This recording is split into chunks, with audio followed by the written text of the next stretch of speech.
वर्ष 1914 में आरंभ हुआ प्रथम विश्व युद्ध वर्ष 1918 में समाप्त हो गया था।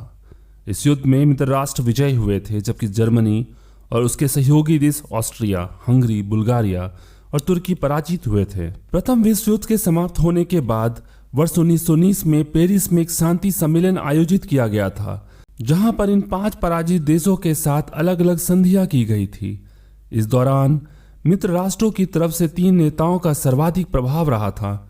वे थे अमेरिका के राष्ट्रपति वुडरो विल्सन, फ्रांस के प्रधानमंत्री जॉर्ज क्लेमेंसू और ब्रिटेन के प्रधानमंत्री लॉयड जॉर्ज।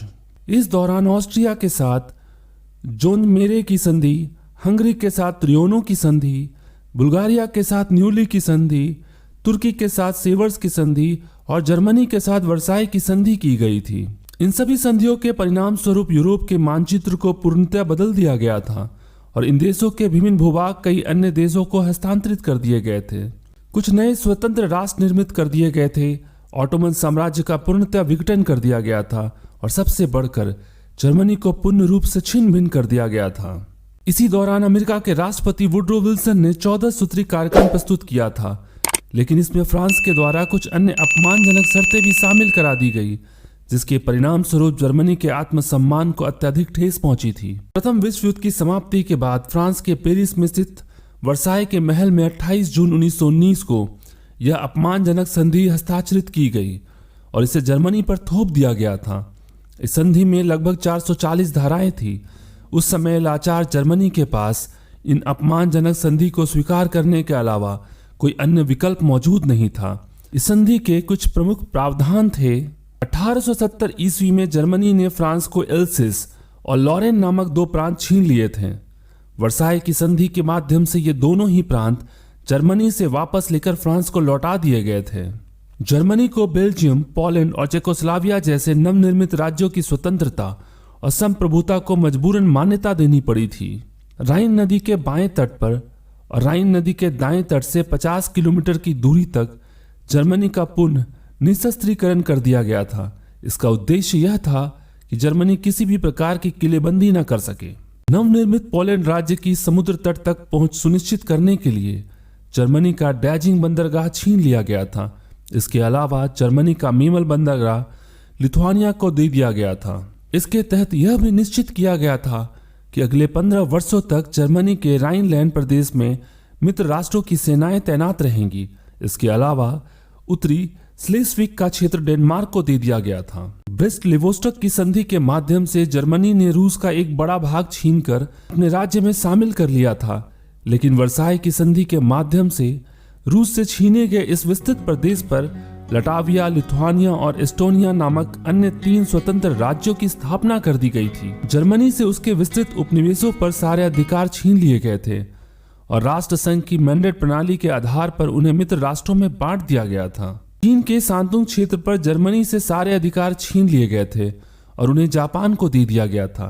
इसके अलावा जर्मनी के आधिपत्य से यूपेन, मार्सनेट और मालमेरी नामक क्षेत्र छीनकर बेल्जियम को दे दिए गए थे। सैन्य प्रावधानों के अंतर्गत संधि के माध्यम से जर्मनी में अनिवार्य सैनिक सेवा को समाप्त कर दी गई थी और यह प्रावधान किया गया था कि अगले 12 वर्ष तक जर्मनी को 1 लाख से अधिक थल सेना रखने की अनुमति नहीं होगी। इसके अलावा जर्मनी पर प्रतिबंध लगा दिया गया कि जर्मनी ना तो किसी भी प्रकार की युद्ध सामग्री का निर्माण कर सकता है, ना वो किसी भी प्रकार की युद्ध सामग्री का आयात कर सकता है। जर्मनी के उत्तर में स्थित कील नहर पहले जर्मनी के नियंत्रण में हुआ करती थी, लेकिन वर्साई की संधि के माध्यम से कील नहर को अंतर्राष्ट्रीय नहर घोषित कर दिया गया। इसका अर्थ यह कि अब कील नहर का प्रयोग कोई भी कर सकता था। जर्मनी की नौसेना की सैनिक की अधिकतम संख्या 15,000 निश्चित कर दी गई थी। इसके अलावा जर्मनी की वायुसेना को पूरी तरह से भंग कर दिया गया था। आर्थिक प्रावधानों में प्रथम विश्व युद्ध का संपूर्ण उत्तरदायित्व जर्मनी पर थोप दिया गया। इसके लिए सिर्फ जर्मनी को ही जिम्मेदार ठहराया गया था। इसलिए जर्मनी को युद्ध क्षतिपूर्ति देने के लिए बाध्य किया गया और यह प्रावधान किया गया कि जर्मनी मित्र राष्ट्रों को युद्ध क्षतिपूर्ति के रूप में $5 अरब देगा। अन्य पश्चिम देशों की तरह जर्मनी के भी अनेक उपनिवेश थे। वर्साई की संधि के माध्यम से जर्मनी के उपनिवेशों में लगी समस्त जर्मन पूंजी को मित्र राष्ट्रों द्वारा जब्त कर लिया गया था। इसके अलावा जर्मनी को इस बात के लिए भी बाध्य किया गया था कि जर्मनी, फ्रांस, इटली और बेल्जियम को एक निश्चित मात्रा में कोयले की आपूर्ति सुनिश्चित करेगा। उल्लेखनीय है कि जर्मनी का राइन नदी घाटी क्षेत्र कोयले की भंडार की दृष्टि से अत्यधिक समृद्ध क्षेत्र है। अन्य प्रावधानों के अंतर्गत जर्मनी के सम्राट विलियम द्वितीय को युद्ध के लिए दोषी माना गया था और उन पर अभियोग चलाने का निर्णय भी लिया गया था। इसके अलावा जर्मनी की कई प्रमुख नदियों को अंतर्राष्ट्रीय नदी घोषित कर दिया गया था। वर्साई की संधि का विश्लेषण करें तो हम पाते हैं कि वर्साई की संधि के ऊपर वर्णित किए गए प्रावधानों के आलोक में यह कहा जाता है कि इस संधि के माध्यम से जर्मनी को आर्थिक, सैनिक व राजनीतिक दृष्टि से अत्यंत कमजोर कर दिया गया था।